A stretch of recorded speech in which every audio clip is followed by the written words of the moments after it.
Once upon a time, in the early 20th century, there was a peculiar case that captivated the imagination of people around the world.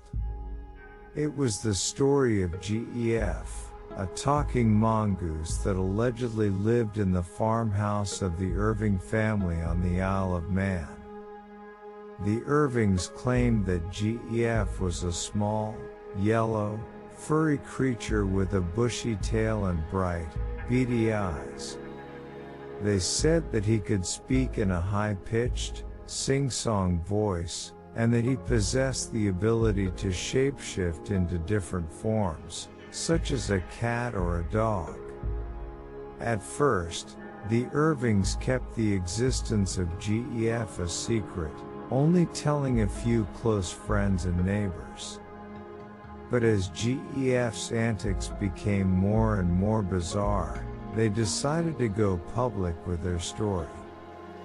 They contacted the local newspaper, which ran a series of articles on the mysterious talking mongoose.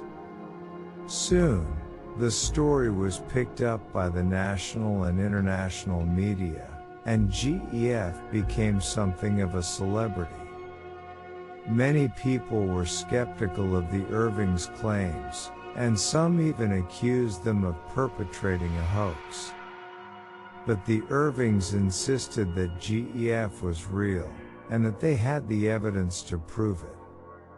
They produced photographs of strange paw prints and scratch marks on the walls of their farmhouse, and they recorded hours of audio tapes of Gef's voice. They even invited investigators from the Society for Psychical Research to come and study Gef, but their findings were inconclusive. Despite the controversies surrounding the case, Gef remained a popular figure, with some people even claiming to have seen him for themselves. But eventually, the furor died down, and the story of Gef faded into obscurity. Today, the case of Gef remains one of the most intriguing and puzzling mysteries in the history of the paranormal. Was Gef a real talking mongoose, or was he simply a figment of the Irvings' imaginations?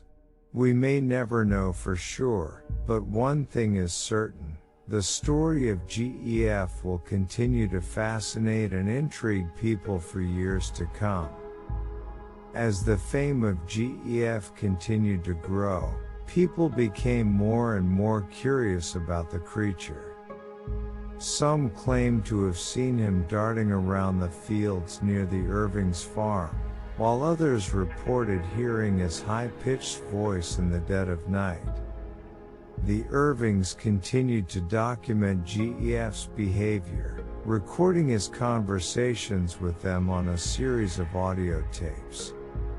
The tapes contained some of the most bizarre and unsettling exchanges ever recorded, with Gef often taunting and insulting his human hosts.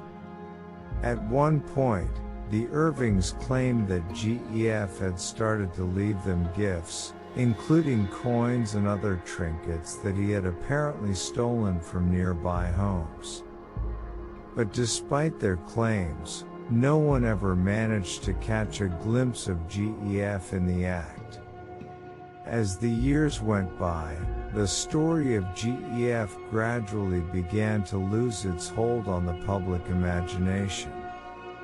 Some dismissed him as a hoax, while others speculated that the Irvings had simply invented the story for attention. But for those who had witnessed Gef's antics firsthand, the mystery remained unsolved. Even today, more than a century later, people continue to debate the existence of Gef and the true nature of his strange abilities. Some believe that Gef was a supernatural entity, while others argue that he was a manifestation of the Irvings' own subconscious desires. Still, Others suggest that GEF may have been a product of mass hysteria or even a hallucination induced by the Irving's isolation on the remote Isle of Man. Whatever the truth may be, the story of GEF remains one of the most enduring and enigmatic tales in the annals of the paranormal. And for those who believe in the reality of the supernatural, his legend will continue to fascinate and captivate for generations to come.